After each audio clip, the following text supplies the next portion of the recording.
พุทธาชินาวงศาราม รุ่งเรืองรองส่องแสงพระธรรม สุดเลิศล้ำผู้ถิ่นธานี ผู้คนไกลๆรวมเติมบารมีด้วยศรัทธานำพาชีวีให้ลูกนี้สุขีเรื่อยมา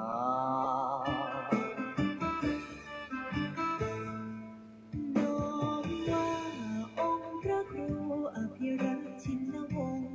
ท่านผู้คอยหนุนนำดำรงจิตจะล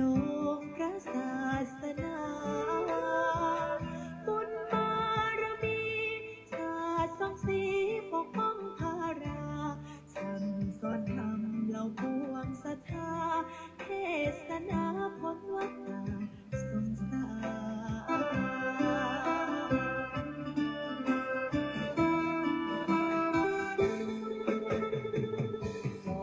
รราชันองค์มหาวชิราลงกรณ์ผู้ทรงเป็นนิมาหิศรบุญบอนคุ้มครอบเหตุพันในวโรกาสราชาพิเศษทะเลิงขวันเป็นสร้างอารามงดงามตระการถวายองค์ท่านเป็นราชกุศล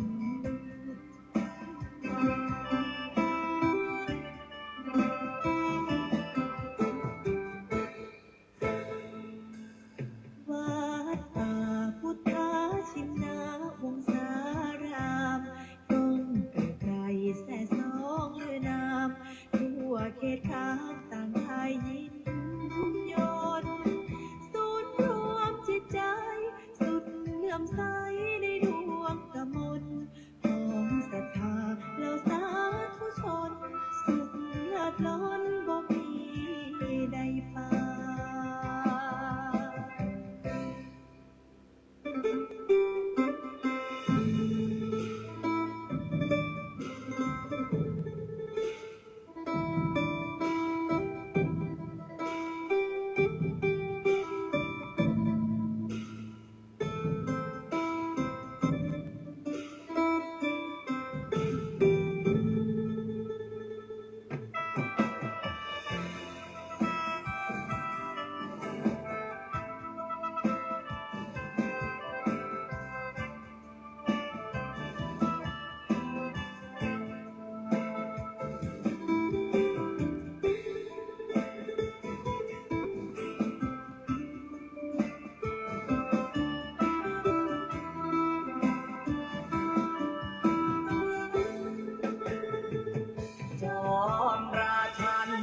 องค์มหาวชิราลงกรณ์ผู้ทรงเป็นนิมาหิศรบุญบอนคุ้มครอบเหตุพันในวโรกาสราชาพิเศษทะเลิงทวันจึงสร้างอารามงดงามตระการถวายองค์ท่านเป็นราชกุศล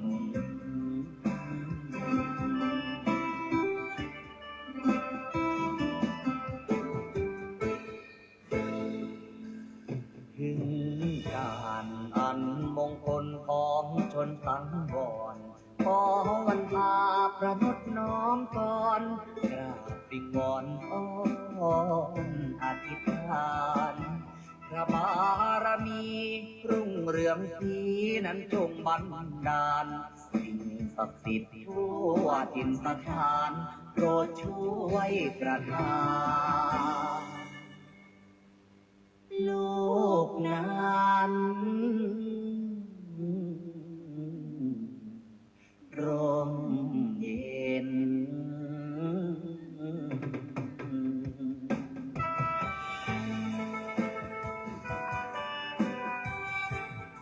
ขอความนอบน้อมในพระรัตนตรัย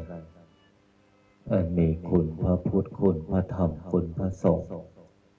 ขอถวายความอาลัยในหลวงพ่อเจ้าพระคุณสมเด็จพระพุทธชินวงศ์องค์อดีตเจ้าวาดวัดพิชยญาติการาม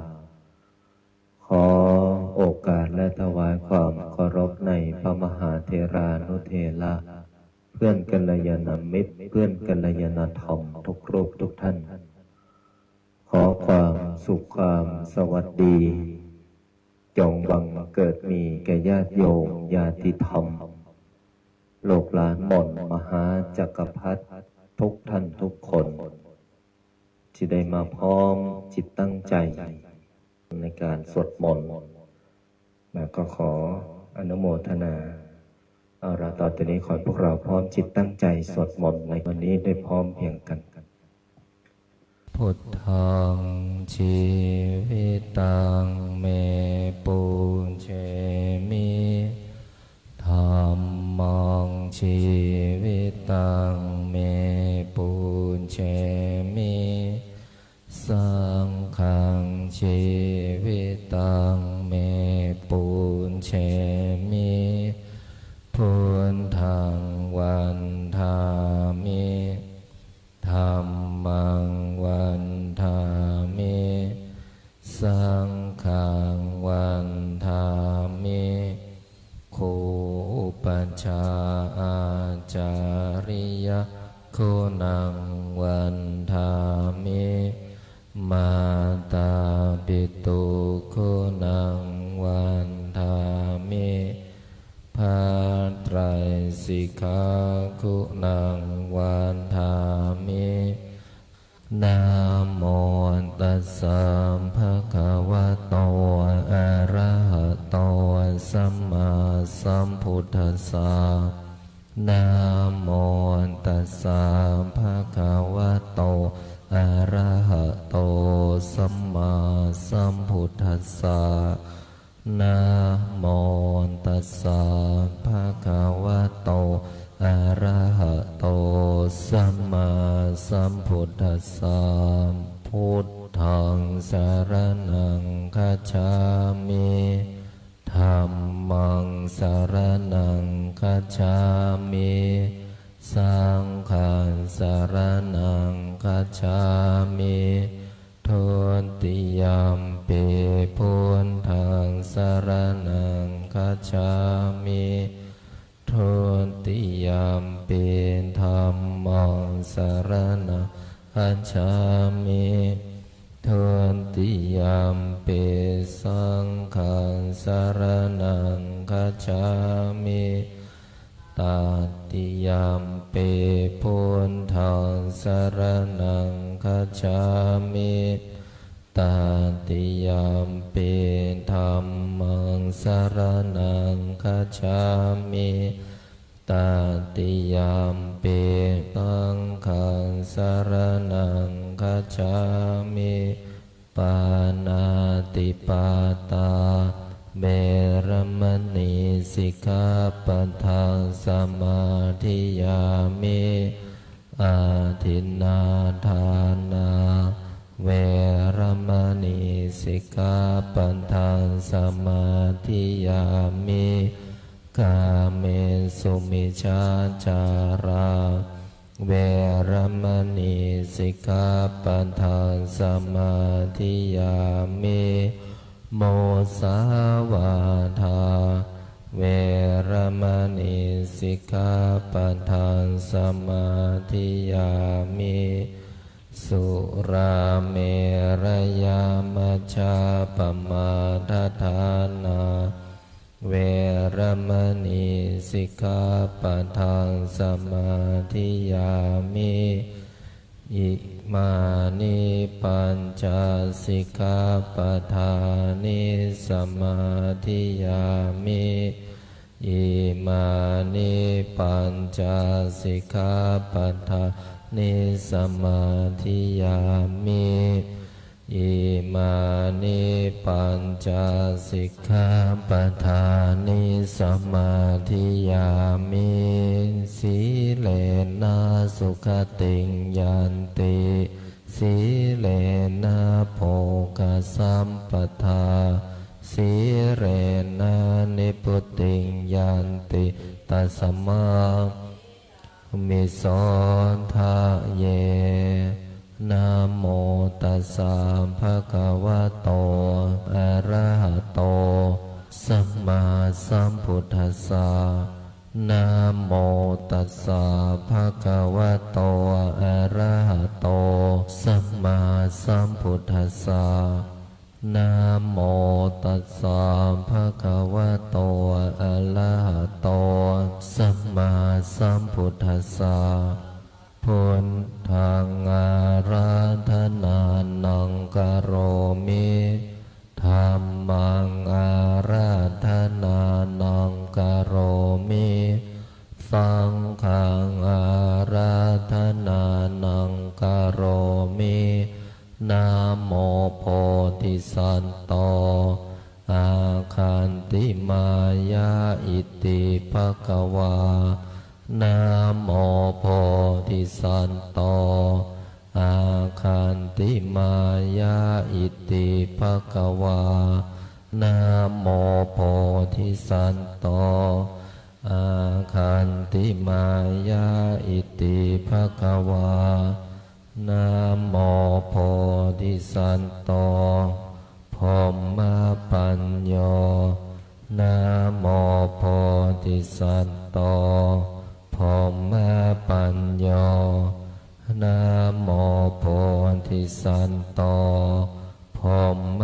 ปัญโยโยโทโสโมหะจิตเตนาภูนทสมิงปาปะกะโตมายากามะธเมกาตังโทสังสัพพะปะปังวินาสันโตโยโทโสโมหะจิตเตนาธรรมสมิงปาปะกะโตมายากามะธเมกาตังโทสังสัพพะปะปังวินาสันโตโยโทโสโมหะจิตเตกัสสมิงปาปะกะโตมายากามะธเมกาตังโทสังสัพพะปะปังวินาสันโตนะโมตัสสะภะคะวะโตอะระหะโตสัมมาสัมพุทธัสสะนะโมตัสสะภะคะวะโตอะระหะโตสัมมาสัมพุทธัสสะนะโมตัสสะภะคะวะโตอะระหะโตสัมมาสัมพุทธัสสะนะโมพุทธายะพระพุทธไตรรัตนญาณมณีโนภาลัสสิสหัสสสุธรรมาพุทโธธรรมโมสังโฆยะถาพุทโมนาพุทธบูชาธรรมบูชาสังฆบูชา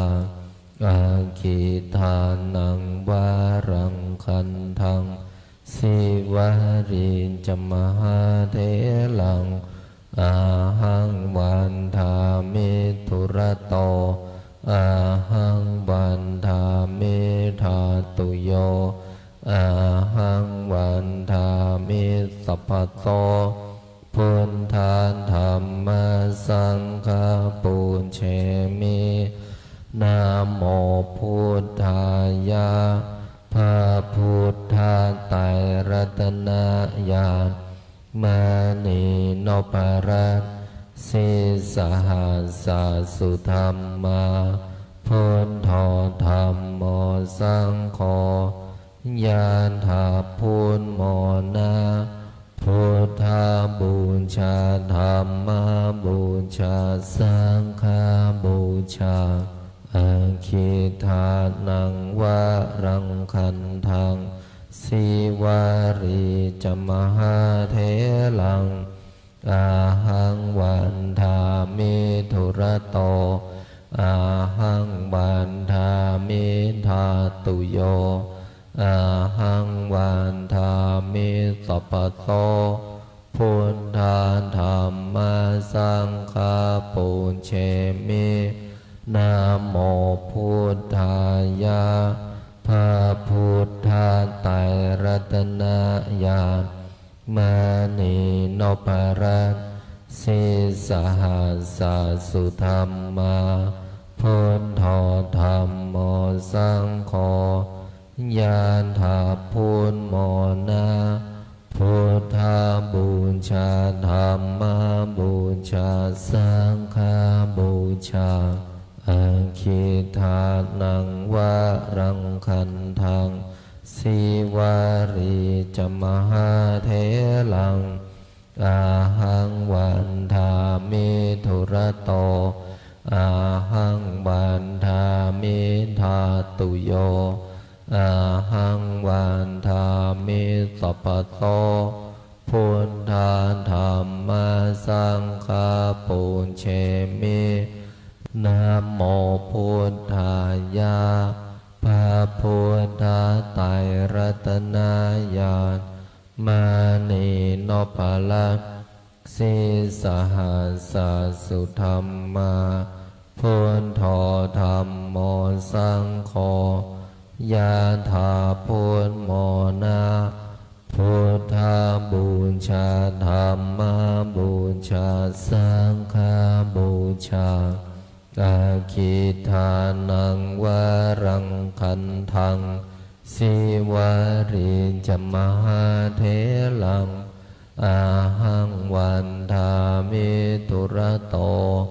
อาหังวันทามิธาตุโย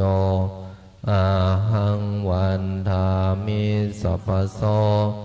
พุทธาธัมมาสังฆาปุญเชมินะโมพุทธายะพระพุทธไตรรัตนญาณมานีโนปรัตสิสหัสสะสุธรรมาพุทโธธัมโมสังโฆญาณาพุทโมนาพุทธาบูชาธัมมาบูชาสังฆาบูชาอาคิทานังวะรังคันทังสิวาริจมหาเทลังอาหังวันทามิธุระโตอาหังวันทามิธาตุโยอาหังวันทามิสัพพโตพุทธาธัมมาสังฆาปุญเชมินะโมพุทธายะพระพุทธไตรรัตนญาณมานีโนภลัสสิสหัสสะสุธรรมาพุทโธธัมโมสังโฆญาถาพุทโมนาพุทธาบูชาธัมมาบูชาสังฆาบูชาอาคิทานังวะรังคันทังสิวาริจมหาเทลังอาหังวันทามิตุระโตอาหังวันทามิธาตุโยอาหังวันทามิสัพพโสพุทธาธัมมาสังฆาปุญเชมินะโมพุทธายะพระพุทธไตรรัตนญาณมานีโนภลัสสิสหัสสะสุธรรมาพุทโธธัมโมสังโฆญาถาพุทโมนาพุทธาบูชาธัมมาบูชาสังฆาบูชาอาคิทานังวะรังคันทัง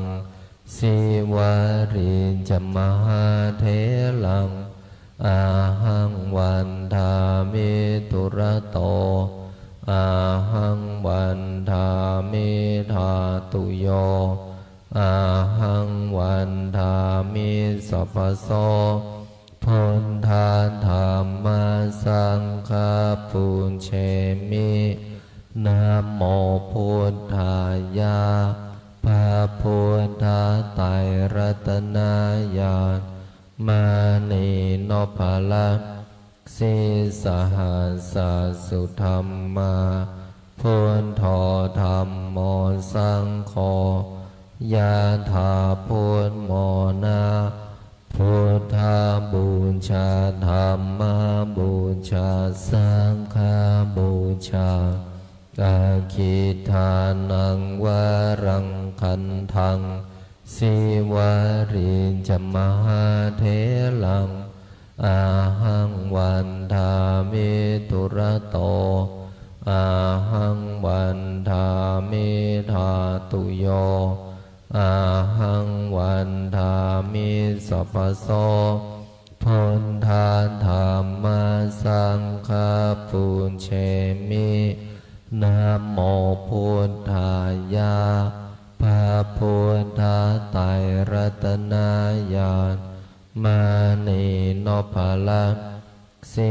สหัสสุธรรมาพุทโธธรรมโมสังโฆยะถาพุทโมนาพุทธาบูชาธรรมบูชาสังฆบูชาอาคิทานังวรังคันทังสิวาริจมหาเถลังอาหังวันทามิตุระโตอาหังวันทามิธาตุโยอาหังวันทามิสัพพโสพุทธาธรรมสังฆปุญเชมินะโมพุทธายะพระพุทธไตรรัตนญาณมานีโนภาละสีสหัสสุธรรมาพุทโธธรรมโมสังโฆยะถาพุทโมนาพุทธาบูชาธรรมบูชาสังฆบูชาอาคิทานังวรังคันทังสิวาริจมหาเถลังอาหังวันทามิตุระโตอาหังวันทามิธาตุโยอาหังวันทามิสัพพโสพุทธาธรรมสังฆปุญเชมินะโม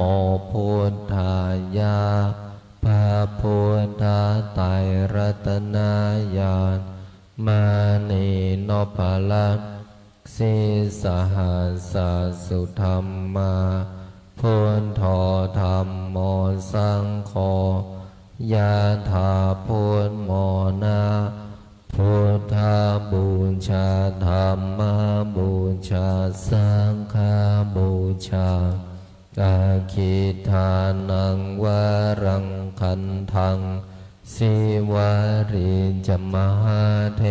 ลังอาหังวันทามิตุระโตอาหังวันทามิธาตุโย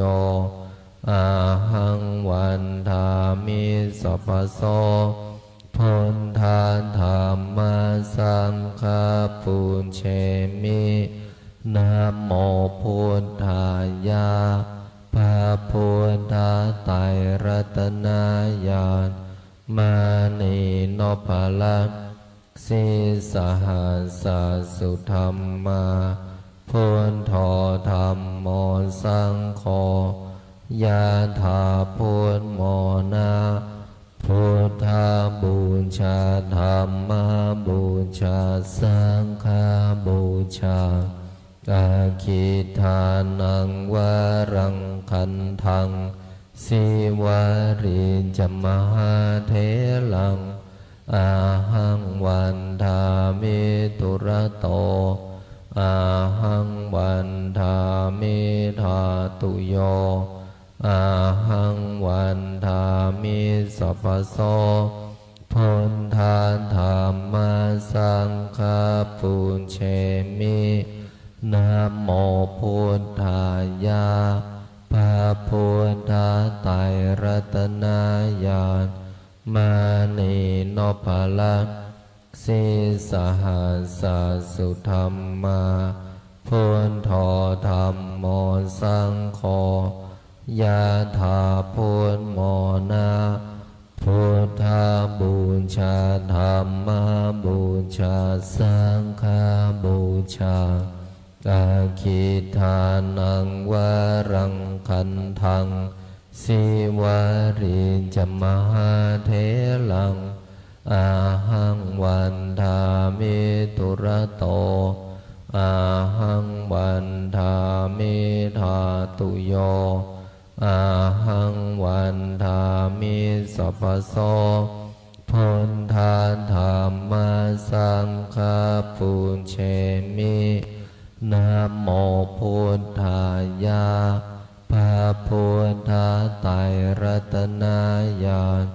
มานีโนภาลังสีสหัสสุธรรมาพุทโธธรรมโมสังโฆยะถาพุทโมนาพุทธบูชาธรรมบูชาสังฆบูชาอาคิทานังวรังคันทังสิวาริจมหาเถลังอาหังวันทามิตุระโตอาหังวันทามิธาตุโยอาหังวันทามิสัพพโส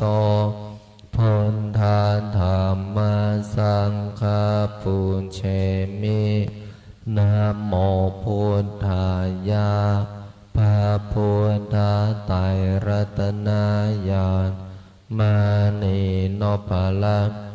สีสหัสสุธรรมาพุทโธธรรมโมสังโฆยะถาพุทโมนาพุทธบูชาธรรมบูชาสังฆบูชาอาคิทานังวรังคันทังสิวาริจมหาเถลังอาหังวันทามิตุระโตอาหังวันทามิธาตุโยอาหังวันทามิสัพพโสพุทธาธรรมสังฆปุญเชมินะโมพุทธายะพระพุทธไตรรัตนญาณมานีโนภาลังสีสหัสสุธรรมาพุทโธธรรมโมสังโฆยะถาพุทโมนาพุทธบูชาธรรม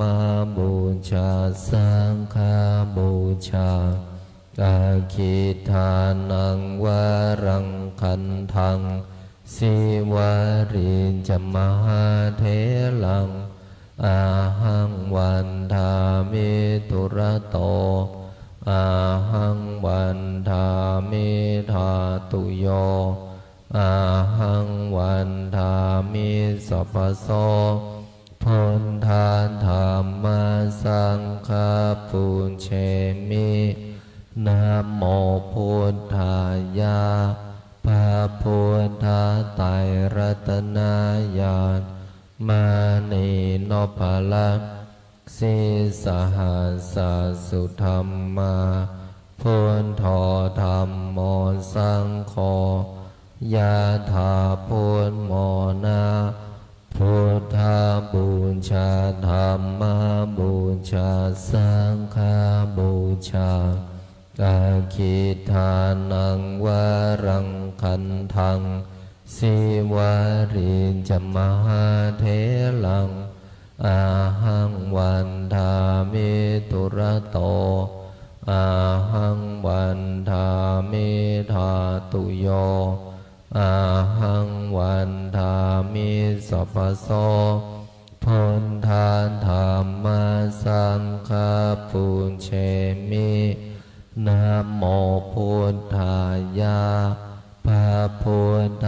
ไตรรัตนญาณ มานีโนภาลังสีสหัสสุธรรมาพุทโธธรรมโมสังโฆยะถาพุทโมนาพุทธาบูชาธรรมบูชาสังฆ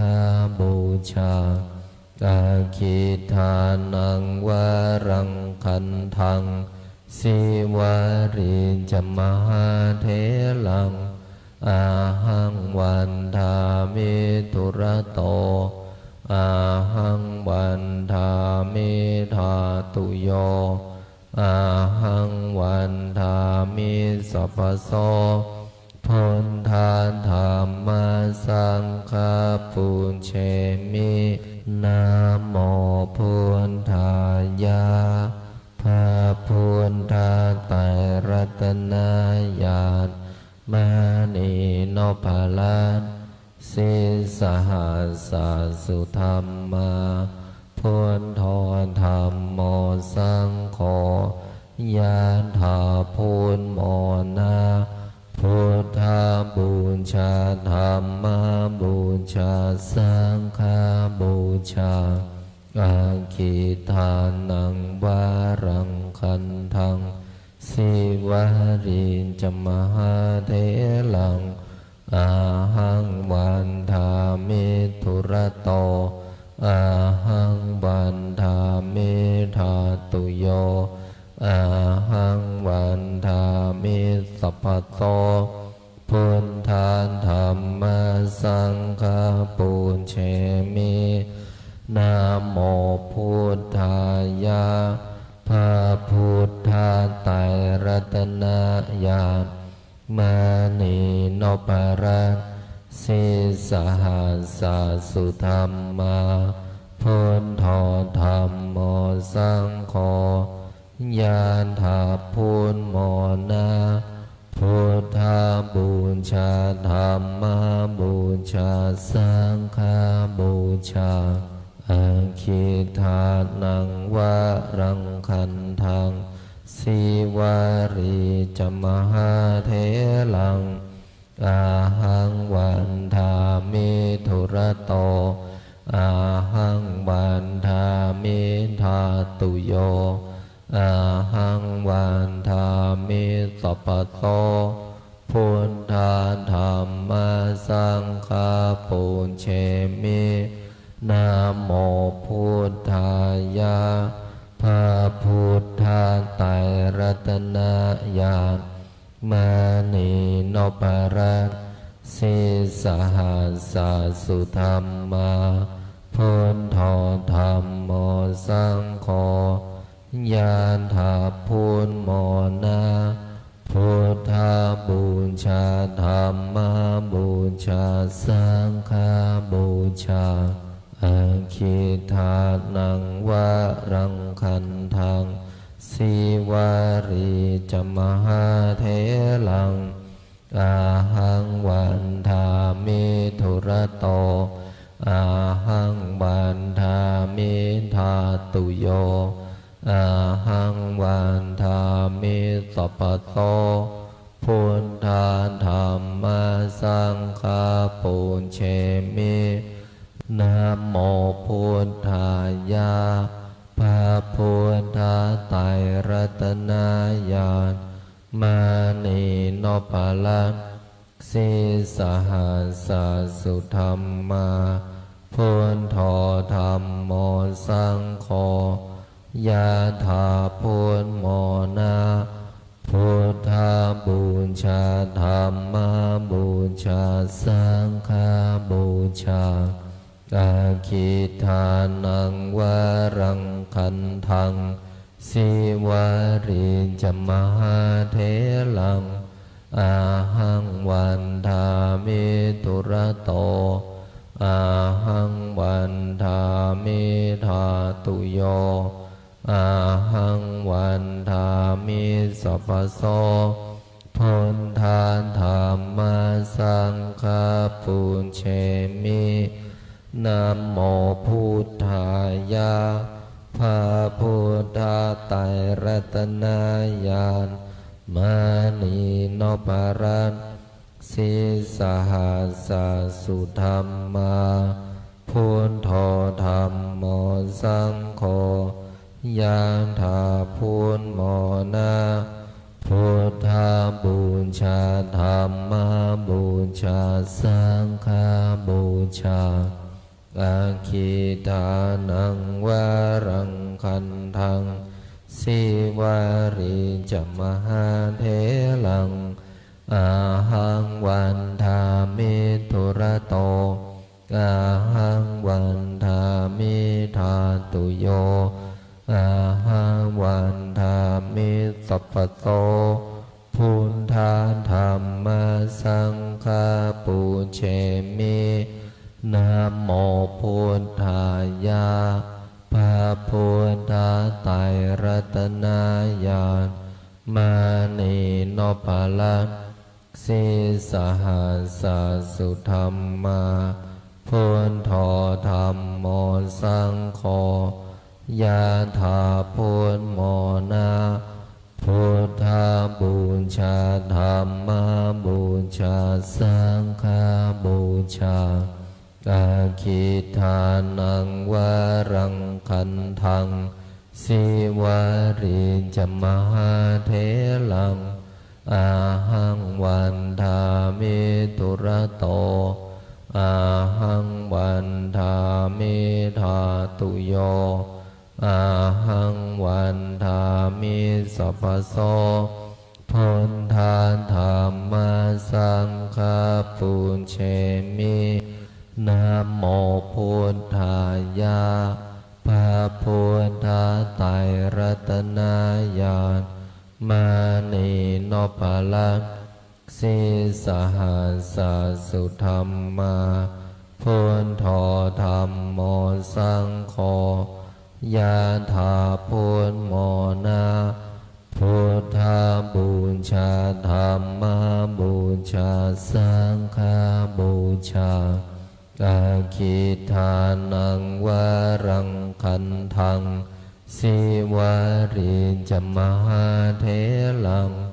อาหังวันทามิทุระโตอาหังวันทามิธาตุโยอาหังวันทามิสัพพโสพุทธาธรรมสังฆปูเชมินะโมพุทธายะพระพุทธไตรรัตนญาณมานีโนปาลัสสิสหัสสสุธรรมาพุทโธธรรมโมสังโฆยะถาพุทโมนาพุทธาบูชาธรรมบูชาสังฆบูชาอาคิทานังวารังคันทังสิวาริจมหาเถลังอาหังวันทามิทุระโตอาหังวันทามิธาตุโยอาหังวันทามิสัพพโสพุทธาธรรมสังฆปูเชมินะโมพุทธายะพระพุทธไตรรัตนญาณมานีโนปาลัสสิสหัสสสุธรรมาพุทโธธรรมโมสังโฆยะถาพุทโมนาพุทธาบูชาธรรมบูชาสังฆบูชาอาคิทานังวารังคันทังสิวาริจมหาเถลังอาหังวันทามิทุระโตอาหังวันทามิธาตุโยอาหังวันทามิสัพพโสพุทธาธรรมสังฆปูเชมินะโมพุทธายะพระพุทธไตรรัตนญาณมานีโนปา ลังสีสหัสสุธรรมาพุทโธธัมโมสังโฆยะถาพุทโมนาพุทธาบูชาธัมมาบูชาสังฆาบูชาอาคิทานังวารังคันทังสิวาริจมหาเถลังอาหังวันทามิทุระโตอาหังวันทามิธาตุโยอาหังวันทามิสัพพโสพุทธานธรรมสังฆปุญเชมินะโมพุทธายะพระพุทธไตรรัตนญาณมานีนพลังสีสหัสสุธรรมาพุทโธธัมโมสังโฆยะถาพุทโมนาพุทธาบูชาธัมมาบูชาสังฆาบูชาอาคิทานังวารังคันทังสิวาริจมหาเถลังอาหังวันทามิทุระโตอาหังวันทามิธาตุโยอาหังวันทามิสัพพโสพุทธานธรรมสังฆปุญเชมินะโมพุทธายะพระพุทธไตรรัตนญาณมานีนพลังสีสหัสสุธรรมาพุทโธธัมโมสังโฆยะถาพุทโมนาพุทธาบูชาธัมมาบูชาสังฆาบูชาอาคิทานังวารังคันทังสิวาริจมหาเถลังอาหังวันทามิทุระโตอาหังวันทามิธาตุโยอาหังวันทามิสัพพโสพุทธานธรรมสังฆปุญเชมินะโมพุทธายะ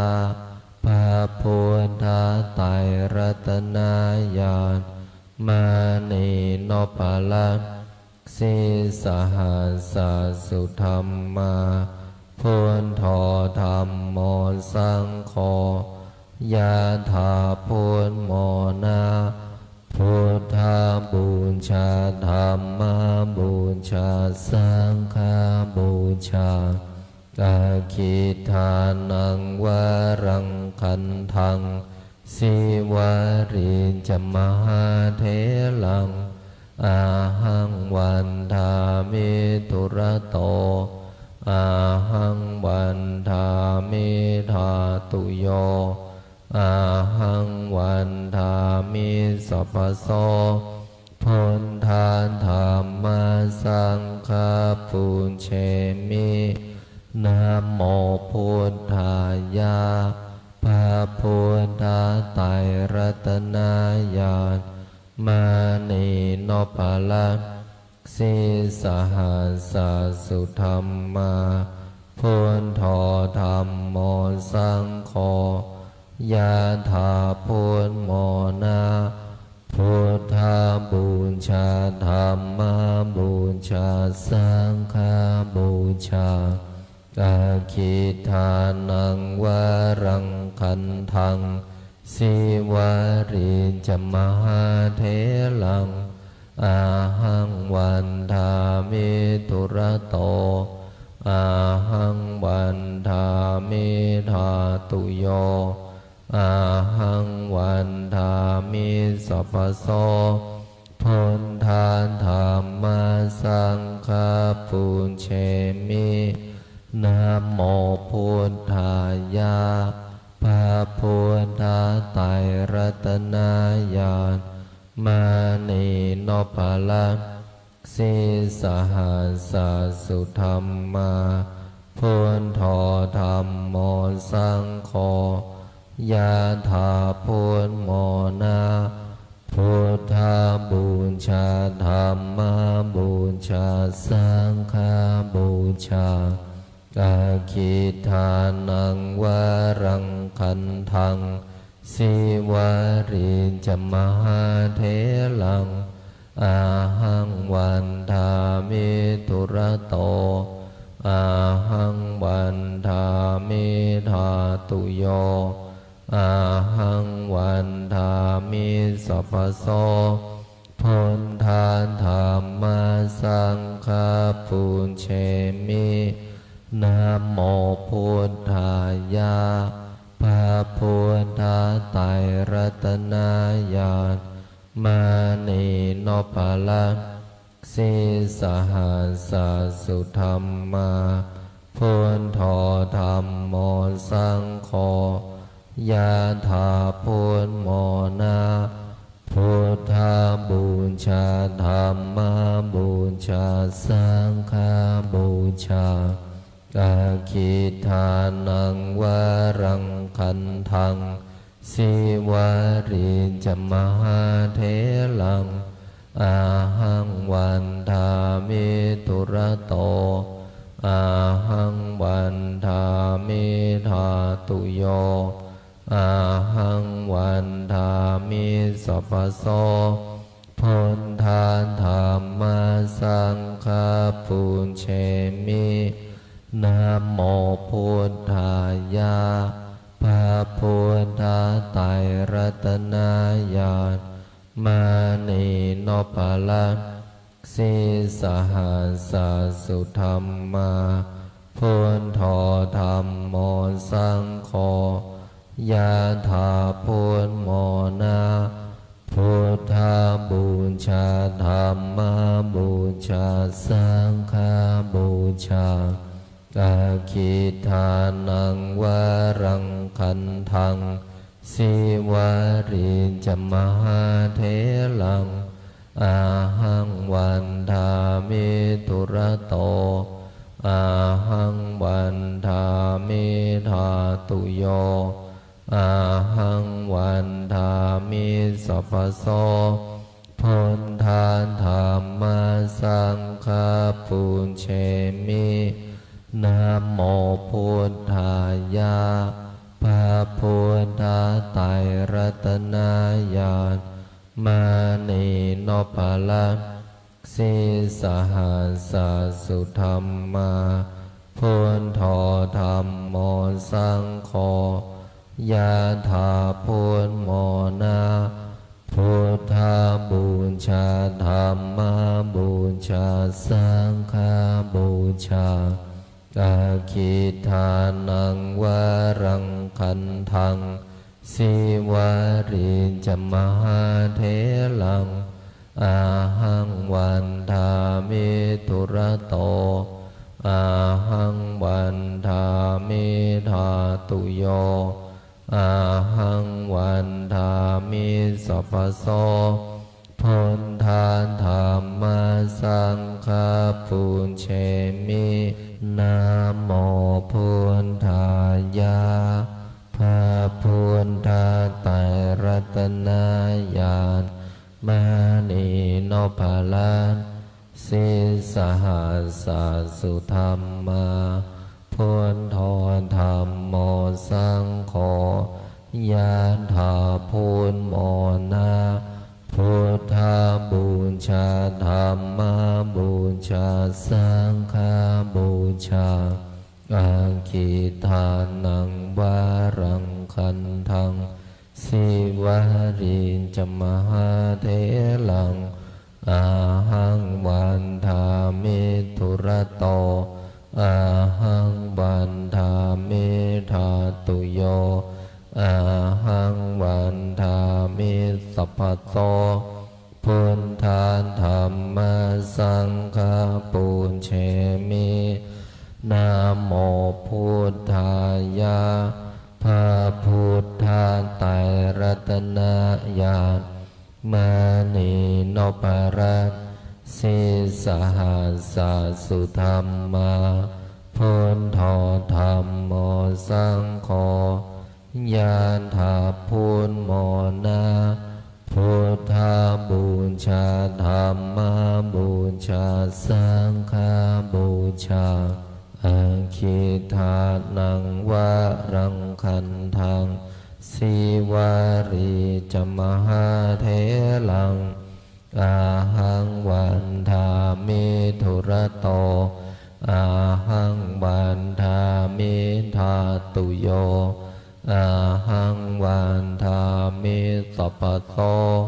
พุทธาธัมมาสังฆาปุญเชมินะโมพุทธายะพระพุทธาไตรรัตนญาณมานีนพรัตน์สิสหัสสะสุธรรมาพุทโธธัมโมสังโฆยานถาพุทโมนาพุทธาบูชาธัมมาบูชาสังฆาบูชาอาคิทานังวะรังคันทังสีวารีจมหาเถลังอาหังวันทามิธุระโตอาหังวันทามิทาตุโยอาหังวันทามิสัพพโตพุทธาธัมมาสังฆาปุญเชมินะโมพุทธายะพระพุทธาไตรรัตนญาณมานีนพรัตน์สิสหัสสะสุธรรมาพุทโธธัมโมสังโฆยะถาพุทโมนาพุทธาบูชาธัมมาบูชาสังฆาบูชาอาคิทานังวะรังคันทังสีวารีจมหาเถลังอาหังวันทามิธุระโตอาหังวันทามิทาตุโย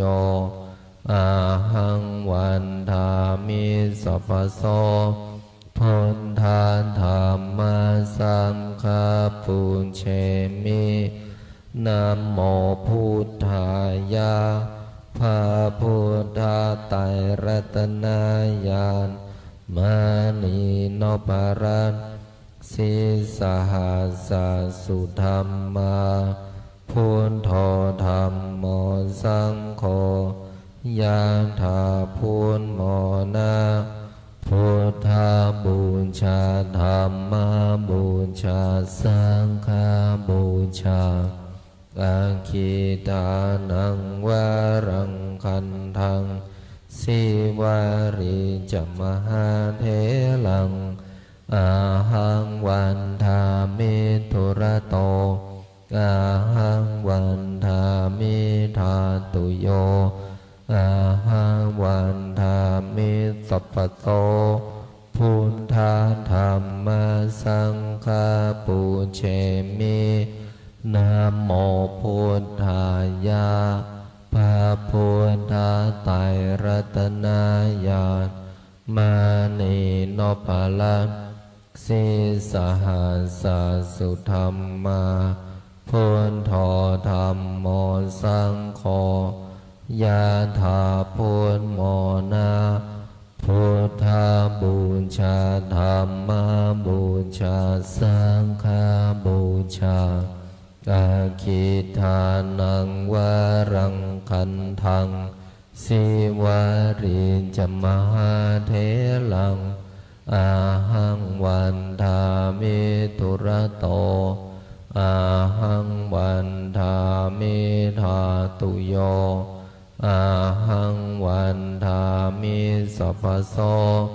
พุทธาธัมมาสังฆาปุญเชมินะโมพุทธายะ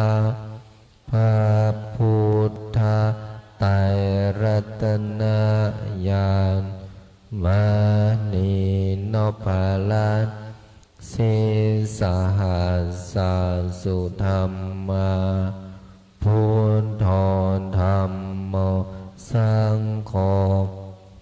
ยันธาพุทโมนะพุทธาบูชาธรรมบูชาสังฆบูชาอาคิทานังวะรังคันทังสิวะริจมหาเทลังอาหังวันทาเมตุระโตอาหังวันทาเมธาตุโยอาหังวันทาเมสัพพโตพุทธธรรมสังฆปุญเชมิสัมเพพุทธาสัมเพธัมมาสัมเพสังฆาพละปัตตาปัจเจกานันจะยังพรังอรหันตานันจะเตเชนาราคัมพันธามิสัมภาโสสัพเพพุทธาสัมเพธัมมาสัมเพสังฆาพระปัตตาปัจเจกานันจะยังพรังอรหันตานันจะเตเชนาราคัมพันธามิสัมภาโสสัมเพพุทธาสัมเพธัมมาสัมเพสังฆาพละปัตตาปัจเจกานันจะยังพรังอรหันตานันจะเตเชนาราคัมพันธามิสัมภาโสพุทธังอธิษฐามิธัมมังอธิษฐามิสังฆังอธิษฐามิขออำนาจบุญกุศลที่เกิดจากการสวดมนต์บทมหาจักรพรรดิบุญใดกุศลใดที่สำเร็จแล้วจงประสิทธิประทานพรให้ลูกหลานมนต์มหาจักรพรรดิทุกท่านทุกคนจงมีแต่ความสุขความเจริญนึกคิดทำปรารถนาสิ่งใดขอให้สิ่งนั้นพันสำเร็จสมความปรารถนาทุกประการอีกทั้งขอให้ทุกคนอย่าอดอย่าอยากอย่ายากอย่าจนให้มั่งให้มีให้ร่ำให้รวยมีเงินมีทองเหลือกินเหลือเก็บเหลือใช้มีสุขภาพร่างกายที่แข็งแรงมีอายุขัยที่ยืนยาวถึง100 ปีทุกท่านทุกคนเทินขออนุโมทนากราบลาพระรัตนตรัยได้พร้อมเพียงกันอ